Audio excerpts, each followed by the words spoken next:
হামের 5টি red flag. এক মুহূর্ত দেরি না করে হাসপাতালে ছুটুন।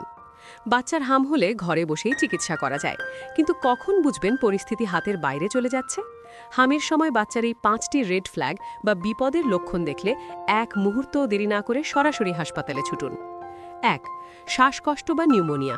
বাচ্চা শ্বাস নিতে খুব কষ্ট হলে, দ্রুত শ্বাস নিলে বা শ্বাস নেওয়ার সময় বুকের খাঁচা ভেতরের দিকে দেবে গেলে দ্রুত এমার্জেন্সিতে যান। 2. খিঁচুনি বা অজ্ঞান হওয়া, এনসেফালাইটিস। হামের ভাইরাস ব্রেনে পৌঁছালে মারাত্মক এনসেফালাইটিস হতে পারে। বাচ্চার হঠাৎ খিঁচুনি শুরু হলে, অসংলগ্ন কথা বললে বা অস্বাভাবিকভাবে নিস্তেজ হয়ে ঘুমালে এটি চরম বিপদের লক্ষণ। 3. মারাত্মক ডিহাইড্রেশন।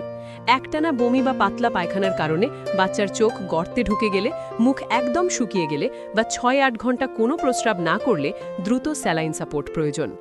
4. চোখে পুজ বা কর্নিয়ার ক্ষতি। হাম থেকে চিরস্থায়ী অন্ধত্ব পর্যন্ত হতে পারে।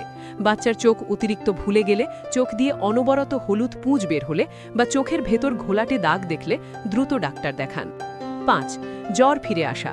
গায়ে র্যাশ ওঠার পর সাধারণত জ্বর কমতে থাকে, কিন্তু র্যাশ কমার পরও যদি হঠাৎ করে আবার 103-104 ডিগ্রি তীব্র জ্বর ফিরে আসে, তবে বুঝতে হবে শরীরে অন্য কোনো মারাত্মক সেকেন্ডারি ইনফেকশন হয়েছে।